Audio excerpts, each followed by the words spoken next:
Hello everyone, welcome to countryside HP exam. तो आज की वीडियो में हम बात करेंगे junior office assistant information technology 817 post code. इसमें आप लोगों के पास जितने भी दिन बचे हैं तो उसके लिए एक मैं फुल स्ट्रेटजी आप लोगों को बता सकता हूं कि आप लोगों ने इस एग्जाम में किस तरह और क्या क्या टॉपिक पढ़ के जाना है, जिससे आप लोगों की जो सिलेक्शन है वो आप लोगों की हो सके। ठीक है, तो मैं आप लोगों को इसके बारे में कुछ एक चीज़ें बताऊंगा, तो आप लोग प्लीज़ इस वीडियो को लास्ट तक देख लेना। और इस वीडियो में मैं आप लोगों का टोटल सिलेबस डिस्कस करूंगा, चाहे वो आप लोगों का कंप्यूटर का है या आप लोगों का जीके का है। ठीक है, तो इसमें आप लोगों ने कैसे पढ़ना है, क्या क्या चीज़ें आप लोगों ने इसमें समझनी है, प्लीज़ एक बार देख लीजिए। आप में से कोई स्टूडेंट जो भी इसकी तैयारी कर रहा है काफ़ी अच्छे से कर रहा है, ऑलमोस्ट जितने भी स्टूडेंट है काफ़ी अच्छे से कर रहे हैं। बट मैं आप लोगों को इसके ना कुछ टॉपिक बताऊंगा जो आप लोगों ने अगर अभी तक भी नहीं किए हैं तो वो प्लीज आप लोग कर लेना। वहां से आप लोगों को डेफिनेटली क्वेश्चन पूछे जाएंगे। ठीक है, इसके अलावा आप लोगों को इस पूरी वीडियो में कोई भी डाउट क्रिएट हो, कुछ भी ना पता लगे, तो आप लोगों को मेरा ये नंबर है 8350947171, इस पे मुझे व्हाट्सएप कर देना। ठीक है, मैं आप लोगों को गाइड कर दूंगा। इसके अलावा आप लोगों से कहना चाहूंगा, पोस्ट कोड 817 के लिए मैंने मॉक टेस्ट भी प्रिपेयर किए हैं, जिसमें मैं आप लोगों को 15 मॉक टेस्ट दूंगा। ये आप लोग मॉक टेस्ट भी ले सकते हैं, बट ये मॉक टेस्ट आप लोगों के थोड़े से पेड होंगे, जिसकी कॉस्ट होगी 199। इसके अलावा जो मैं आप लोगों से कहना चाहता हूँ कि ये जो पूरी स्ट्रेटजी मैंने आप लोगों को बताई है, इसी तरह का मेरे पास एक पूरा डिटेल कोर्स पढ़ा हुआ है। अगर आप लोग वो लेना चाहें तो वो भी ले सकते हैं, जिसमें कंप्यूटर अगर सिर्फ चाहिए आप लोगों को तो उसकी फीस 500 रुपीज़ है, और अगर आप लोग जीके भी लेना चाहते हैं तो आप लोगों को उसकी फीस रहेगी 1000 रुपीज़। ठीक है, तो ये बात की बात है। अगर आप लोगों को अच्छा लगेगा then you can call me और message me on my WhatsApp number. उससे पहले प्लीज आप लोग इस वीडियोस को देखिए कि आप लोगों को कौन कौन से टॉपिक पढ़ने हैं।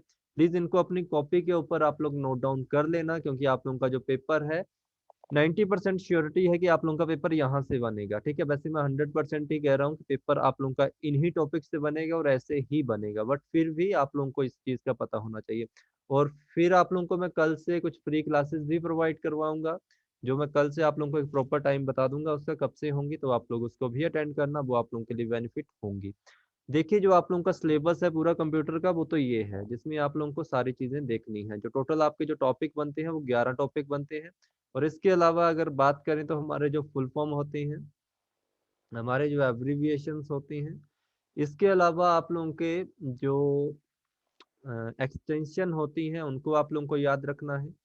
फुल फॉर्म्स आप लोगों को पता होनी चाहिए। ठीक है, तो ये सारी चीजें जितनी भी आप लोगों की हैं तो ये पता होना चाहिए। इसके अलावा शॉर्टकट की होगी आप लोगों की, कमांड्स होगी आप लोगों की, तो ये चीजें जितनी भी हैं आप लोगों की, आप लोगों ने इनको अच्छे से पढ़ना है, ये भी आप लोगों ने ध्यान में रखनी है। ठीक है, तो ये पूरा टॉपिक है, इसको मैं डिटेल में डिस्कस करूंगा। ये आपका जीके का सिलेबस है जो आप लोगों को आएगा ही आएगा। तो स्टार्ट करेंगे आज की क्लास, जिसमें आप लोगों ने सबसे पहले याद रखना है कि जिसमें आप लोगों का पहला जो टॉपिक होगा वो कंप्यूटर फंडामेंटल का है, जो आप लोगों के सिलेबस में आईसीटी भी लिखा होता है इसको। ठीक है, इसमें आप लोगों को सबसे पहले क्या पता होना चाहिए, आप लोगों को ये पता होना चाहिए कि कंप्यूटर जो है आप लोगों का, इसकी फुल फॉर्म क्या है, पूछे जा सकती है।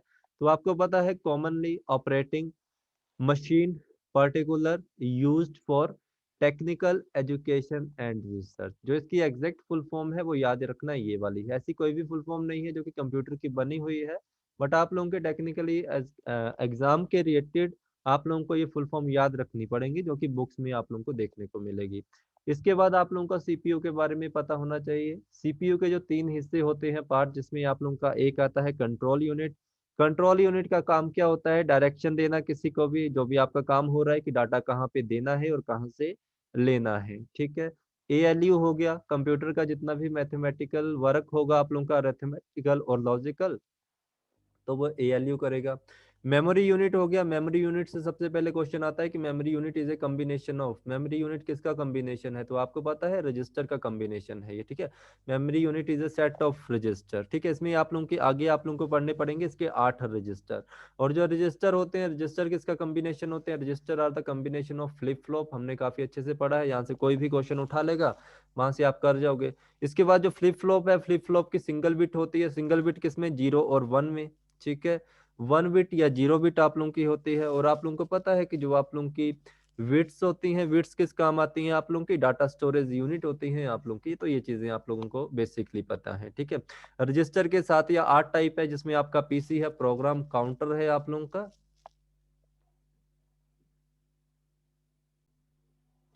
तो प्रोग्राम काउंटर हो गया आप लोगों का, इंस्ट्रक्शन डिकोडर हो गया आप लोगों का, memory buffer register, memory data register, instruction register, address register, ठीक है। इसी तरह के आप लोगों के टोटल 8 रजिस्टर आप लोगों के बनते हैं, उनको याद रखना।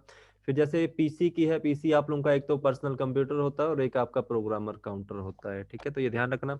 फिर आपका आ जाता है इंटीग्रेटेड सर्किट, आईसी आप लोगों का, आईसी आप लोगों का जो है 1980 में ये बना था, डेवलप किया गया था किसके द्वारा, जिनका नाम था जेएस किल्वी।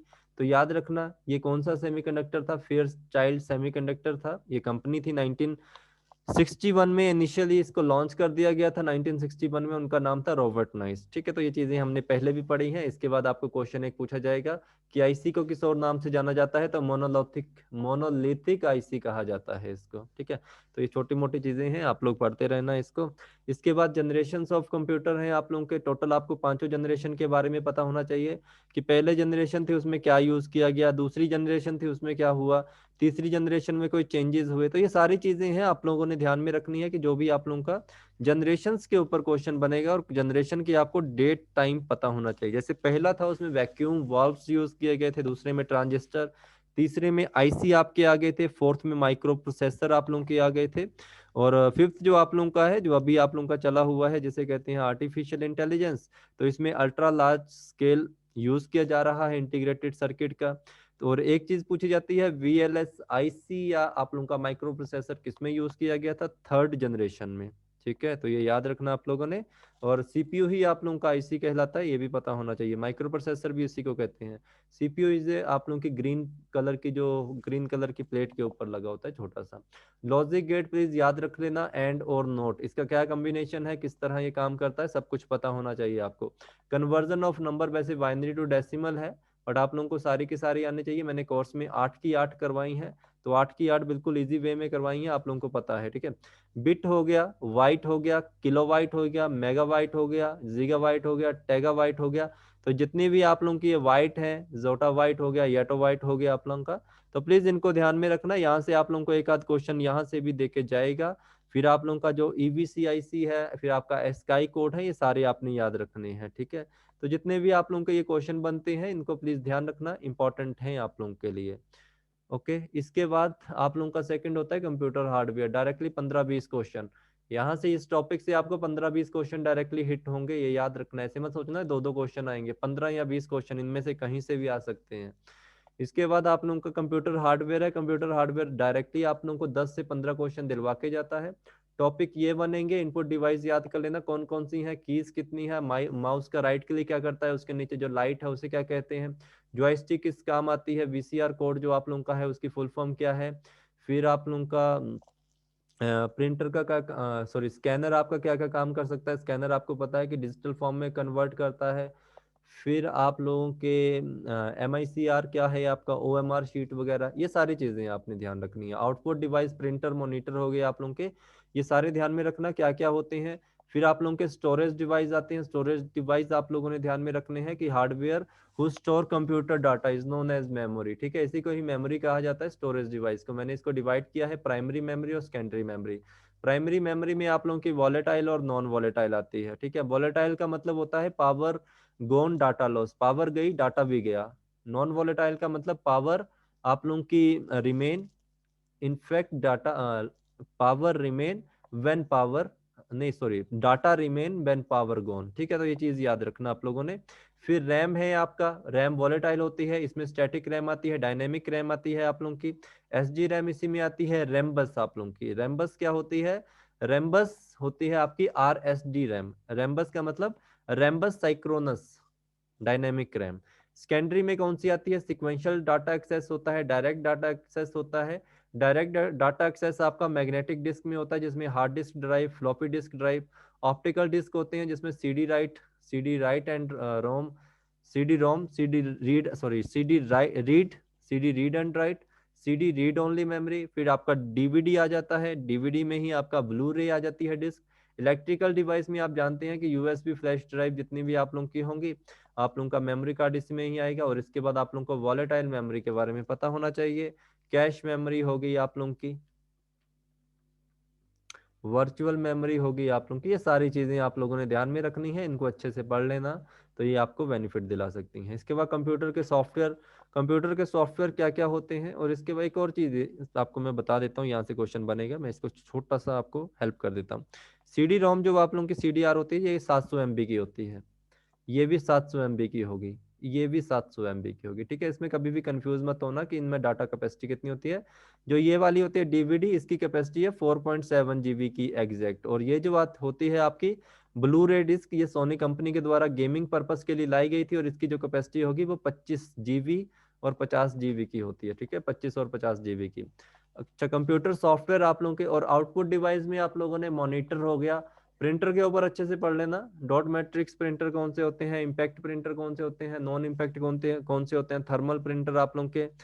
फिर थर्मल जो आपका यूज किया जाता है हीट के लिए, ATM हो गया, जो बस टिकटिंग मशीन होते हैं, इन सब में यूज किए जाते हैं, ठीक है। तो ये सारे ध्यान रखना आप लोगों ने, यहाँ से कुछ भी क्वेश्चन पूछा जा सकता है। इसके बाद कंप्यूटर सॉफ्टवेयर में एप्लीकेशन सॉफ्टवेयर याद रखना आप लोगों ने। एप्लीकेशन सॉफ्टवेयर आप लोग जानते हैं, एप्लीकेशन सॉफ्टवेयर के बारे में ध्यान रखना, यहाँ से क्वेश्चन आप लोगों को डायरेक्टली हिट होंगे। एप्लीकेशन सॉफ्टवेयर आप लोगों के यूजर स्पेसिफिक सॉफ्टवेयर होते हैं, जिसमें अगर बात की जाए आप लोगों का जो MS ऑफिस है वो यूजर स्पेसिफिक सॉफ्टवेयर है, यूजर के लिए बनाया गया। सिस्टम सॉफ्टवेयर आप लोगों के यूज किए जाते हैं फॉर कंप्यूटर हार्डवेयर, ठीक है, जो कि कंप्यूटर के हार्डवेयर को मैनेज करते हैं। इसमें फिर याद रखना क्लोज सोर्स सॉफ्टवेयर होता है एक, और एक होता है ओपन सोर्स सॉफ्टवेयर। जो क्लोज सोर्स होता है, इसमें क्या एक पहचान रखनी, MS ऑफिस आप लोगों का क्लोज सोर्स है, क्योंकि ना तो इसका कोई सोर्स कोड अवेलेबल है, और ये आप लोगों को फ्री भी नहीं मिलता है। जो आप लोग डमी डाउनलोड करते हैं इंटरनेट से, वो आप लोगों का जेन्युइन नहीं होता है, ठीक है, तो उसमें मत समझना। अगर पूछ लिया जाए कि MS ऑफिस को अगर हम MS ऑफिस का जेन्युइन कौन सा होता है, तो कू टूल नामक अगर मेनू होगा तभी होगा। एप्लीकेशन सॉफ्टवेयर में आपकी टैली आ जाएगी, मीडिया प्लेयर आ जाएंगे, वेब ब्राउजर आ जाएंगे, कोरल ड्रॉ आ जाएगी, एडोब फोटोशॉप आ जाएंगे, ओरेकल आ जाएंगे, और एक्स्ट्रा जो भी चीजें होंगी। ऑपरेटिंग सिस्टम में आप लोगों की ये सारी चीजें, जैसे वॉइस हो गया, लोडर हो गया, लिंकर हो गया, ट्रांसलेटर हो गया, कंपाइलर। ये ट्रांसलेटर, कंपाइलर, असेंबलर किसका पार्ट है, ट्रांसलेटर का, ठीक है। तो ये चीजें आप लोगों ने ध्यान रखनी है। ऑपरेटिंग सिस्टम आप लोगों ने पढ़ना है अच्छे से। फिर आपकी हाई लेवल लैंग्वेज क्या होती है, लो लेवल लैंग्वेज क्या होती है, हाई लेवल को लो में कौन कन्वर्ट करता है, लो को हाई में कौन कन्वर्ट करता है, ये सारी चीजें। इसके बाद आप लोग की आती हैं लैंग्वेजेस। लैंग्वेजेस जैसे C लैंग्वेज होगी, कब बनी, कहाँ बनी, किसके द्वारा बनी, ये याद रखना। जावा का भी सेम। HTML की आपको टैग वगैरह पूछी जाती है, ये मैंने करवाई है, C की भी करवाई है, ठीक है। ये बाकी जो जावा है और ओरेकल है, इसमें कुछ क्वेश्चन नहीं बनेंगे आप लोगों के, बस ये पूछे जाएंगे कि डेवलप किसने की, कौन सी कंट्री में, कौन से ईयर, और किस कंपनी के द्वारा। ऑपरेटिंग सिस्टम आ गया आप लोगों का। ऑपरेटिंग सिस्टम में आप लोगों को पता होना चाहिए CUI, जो आपका कमांड या करेक्टर यूजर इंटरफेस होता है, इसके बारे में याद रखना। 1971 में पहली बार यूनिक्स बना था आप लोगों का ऑपरेटिंग सिस्टम। MS डोस कब बना था, 1981 में। लाइनेक्स का नाम कब बना था, ठीक 10 साल के बाद, 1991 में, ठीक है। 1970 में क्या बना, यूनिक्स। इसके 11 साल बाद 81 आया तो बना दिया MS डोज। इसके 10 साल बाद 91 आया तो बना दिया, क्या बनाया आपने कहा, लाइनेक्स बना दिया, ठीक है। तो ये चीज याद रखना, ओके। आपको याद रखना है कि जितना भी आपका काम होगा इस ऑपरेटिंग सिस्टम में सारा कमांड बेस्ड होगा, इसलिए इसको कमांड यूजर इंटरफेस भी कहते हैं और करेक्टर यूजर, बट एग्जैक्ट इसका है करेक्टर यूजर इंटरफेस। फिर आपका GUI लेके आ गए। अब 1985 में आप लोगों की विंडो लॉन्च कर दी गई, ठीक है। कौन सा ऑपरेटिंग, अबंतु 4 से। फिर आप लोगों की 2000 में लॉन्च कर दिया गया आपका मैक, एप्पल वालों का, ठीक है।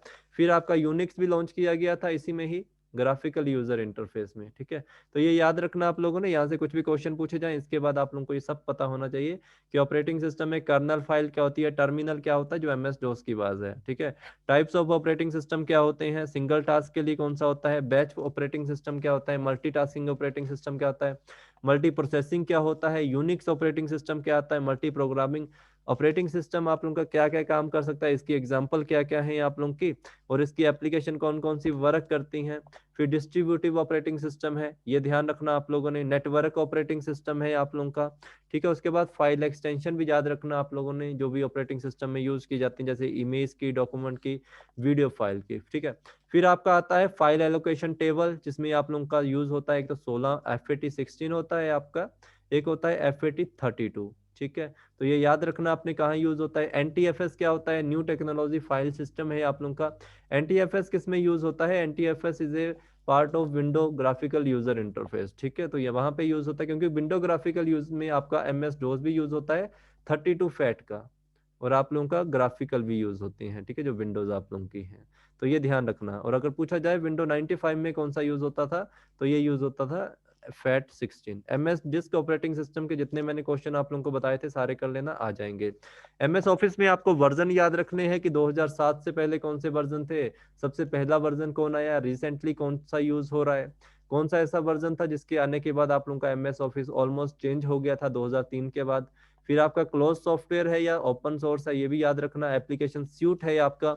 एप्लीकेशन सूट क्यों कहा जाता है, क्योंकि एक ही एप्लीकेशन में आप लोग डॉक्यूमेंट वर्क कर सकते हो, प्रेजेंटेशन वर्क कर सकते हो, आप लोग एक्सेल फाइल का काम कर सकते हो, आप लोग ईमेल भेज सकते हो, आप लोग बुक छाप सकते हो, सारे काम, ठीक है। इसके वर्जन ध्यान रखना, एक्सटेंशन याद रखना, शॉर्टकट की जितनी भी यूज होंगी, जितने भी टूल्स मैंने आप लोगों को एक एक करवाए हैं सारे याद रखना, उनके क्या फंक्शन है वो ध्यान में रखना। F1 to F12 आप लोगों का MS ऑफिस में कहाँ कहाँ क्या यूज करता है वो सारा पता होना चाहिए।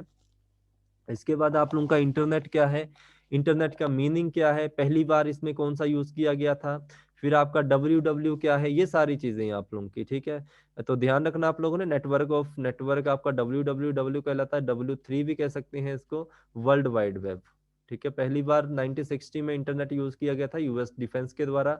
उसके बाद ठीक 10 साल बाद 1970 में आप लोगों का ARPANET आ गया। ARPANET को 3 यूनिवर्सिटी ने मिलकर बनाया था, अमेरिका की SRI यूनिवर्सिटी, जिसमें एक सीरी यूनिवर्सिटी थी आप लोगों की, उताह यूनिवर्सिटी थी, और आप लोगों की कैलिफोर्निया यूनिवर्सिटी थी। ARPANET की फुल फॉर्म है advance research project agency for networking, याद रखना इसको। और इसका काम क्या था ARPANET का, मैंने कहा जो 1960 में बनाया था इंटरनेट आपका, वो आपका इंटरनेट ही नेटवर्क है, एक ही बात है, ठीक है। तो 1960 में US डिफेंस अपने काम के लिए, फिर 1970 में आपका रिसर्च पर्पस के लिए ARPANET बना दिया गया। फिर उसमें पहला मैसेज भेजा गया आपका टेस्टिंग के लिए, जिसे नाम दिया गया लॉगिन। बट पहुंचा कौन सा, सिर्फ LO ही पहुंचा, बाकी कुछ नहीं पहुंचा। 1980 में आप लोगों का डेकनेट आ गया था। कब आया, 1980 में। ये कब आया, 1970 में। Digital equipment component network, digital equipment component network, याद रखना आप लोगों ने। इसके बाद इसके ऊपर बात की गई कि हम इसको पूरे वर्ल्ड में बिछाएंगे कमर्शियल बेस पे, तो 1991 में इसका ग्लोबलाइजेशन कर दिया गया आपके इंटरनेट या नेटवर्क का। और भारत में कब पहुंचा, 15 अगस्त, यहाँ पे डेट चेक करना, 15 अगस्त 1995 को विदेशी सर्विस निगम लिमिटेड के द्वारा, ठीक है। तो सर्विस लॉन्च की गई, इसमें आप लोगों की ISP इंडिया का ही था इसमें। और ये BSNL क्या है आपसे पूछा जाता है, ये इंटरनेट सर्विस प्रोवाइडर है आपका, ठीक है। तो ये याद रखना, 1986 में आपकी BSNL कंपनी बनी थी, जिसमें आप लोगों का 30% गवर्नमेंट का हिस्सा है, 70% आपकी टाटा का हिस्सा है। फादर ऑफ इंटरनेट कौन है आपके, तो विंटेज सरफ का नाम याद रखना, ये सारी चीजें पता होनी चाहिए। फिर आपका नेटवर्क आ जाता है। नेटवर्क क्या है आप लोगों का, wireless, radio, micro, infrared wave, ये सारी याद करना। इंटरनेट ब्रॉडबैंड कनेक्शन याद रखना, जिसमें आपके मोबाइल ब्रॉडबैंड आ जाएगा, केबल ब्रॉडबैंड आ जाएगा। DSL, डिजिटल सब्सक्राइबर लाइन आप लोगों की आ जाएगी। तो ये सारी याद रखना, ठीक है। DSLR आप लोगों का तब होता है जब हमारे पास नेटवर्क के साथ साथ टेलीफोन भी होता है, ठीक है। फिर आपके सैटेलाइट नेटवर्क क्या होते हैं, NDRF जो यूज करता है, ठीक है। इंटरनेट आपका क्या होता है, WWW C क्या होता है, जैसे ये वाला है W3C क्या होता है। तो ये याद रखना। IETF याद रखना, इंटरनेट इंजीनियरिंग टास्क फोर्स जो होती है। IANA की फुल फॉर्म याद रखना, इंटरनेट असाइन नंबर अथॉरिटी आप लोगों की होगी।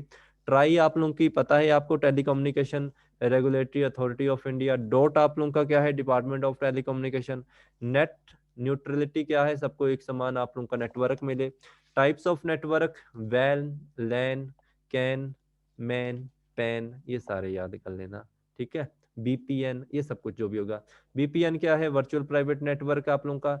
इंटीग्रेटेड सर्विस डिजिटल नेटवर्क आप लोगों का। ईडीएन याद रखना आप लोगों ने, ईडीएन भी इंपॉर्टेंट है, यहाँ से कभी क्वेश्चन पूछा जा सकता है आपका कि आप बताइए कि ईडीएन क्या होता है। एंटरप्राइज नेटवर्क आप लोगों का। टोपोलॉजीज याद रखना, टोपोलॉजी स्टार टोपोलॉजी होगी, बस टोपोलॉजी होगी, रिंग टोपोलॉजी होगी, मैश टोपोलॉजी होगी, ये सारी चीजें, ठीक है। प्रोटोकॉल क्या होता है नेटवर्क का? तो HTTP hypertext transfer protocol, file transfer protocol. Gopher क्या होगा? गोफर का कहाँ यूज होता है? गोफर आप लोगों का स्पेशली यूज होता है, प्रोटोकॉल ही है एक तरह का। इसका काम होता है आप लोगों की जितनी भी डॉक्यूमेंट फाइल होंगी वो इसी के द्वारा होंगी, फाइल नहीं, फाइल ट्रांसफर प्रोटोकॉल नहीं करता उसको। पोस्ट ऑफिस 3, IMAP याद रखना, internet message access protocol. SNMP याद रखना, simple network management protocol. Telnet याद रखना, telecommunication network. MIME multipurpose internet mail extension, voice over internet protocol, ठीक है। तो ये सारी चीजें आपको पता होना चाहिए। इसके बाद नेटवर्क के डिवाइस आपने ध्यान रखने हैं। मॉडम क्या होता है आप लोगों का, रिपीटर क्या होता है, हब क्या होता है, ब्रिज क्या होता है, स्विच क्या होता है, ये सारा कुछ किया है। मैक एड्रेस कहाँ पे होता है? हार्डवेयर के ऊपर यूज होता है। इंटरनेट प्रोटोकॉल एड्रेस का मोस्ट इंपॉर्टेंट क्वेश्चन, 2 क्वेश्चन यहाँ से डायरेक्ट होंगे।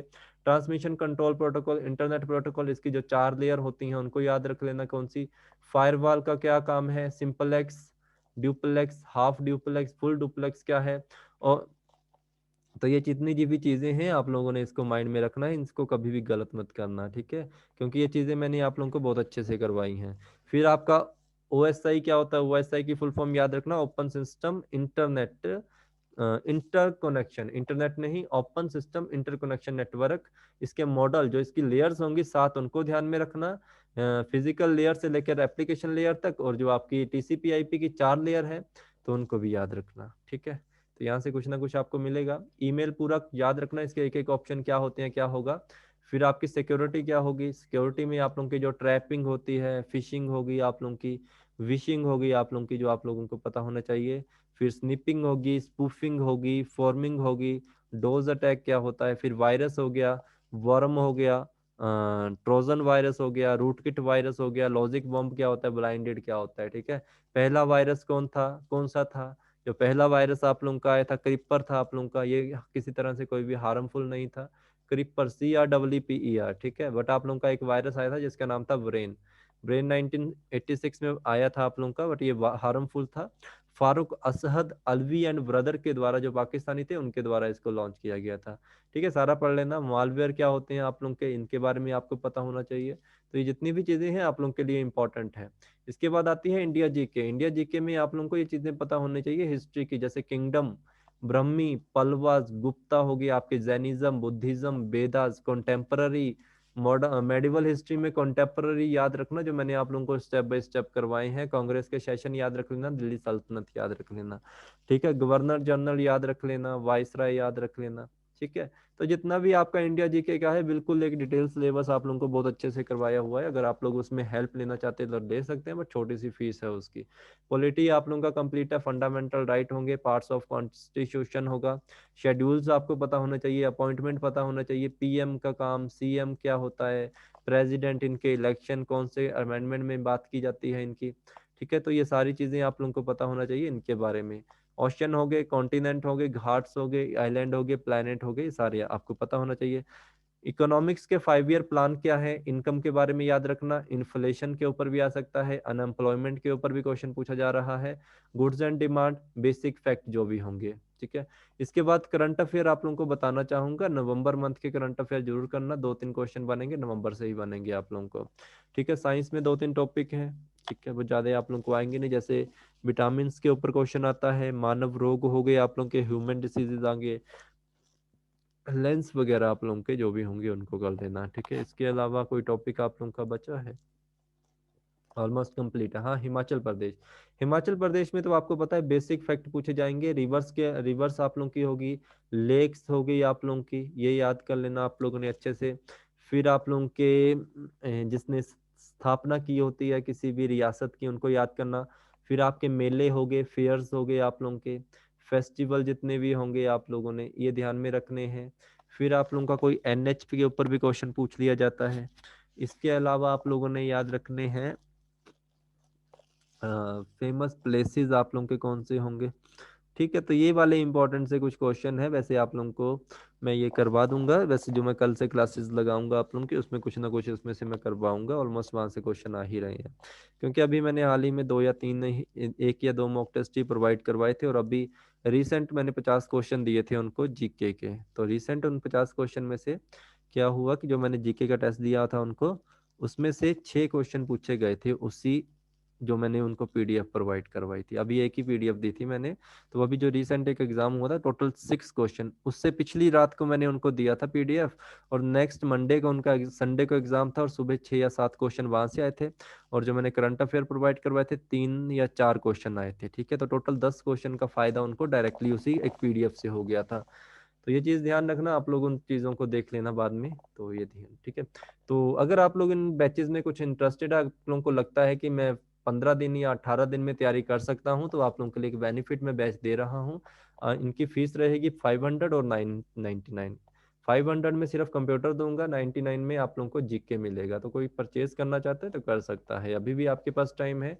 15 दिन अपने लिए पढ़ लीजिए, सब कुछ छोड़ दीजिए जो भी आप लोगों के पास है, तो बेस्ट रहेगा। क्योंकि आपको पता है कि आने वाले समय में इतनी वैकेंसी अपडेट नहीं होने वाली है। ठीक है जी, थैंक यू सो मच। किसी भी तरह का कुछ पूछना है आप लोग मुझे व्हाट्सएप कीजिए 8350947171 के ऊपर। Thank you so much, good night to all of you.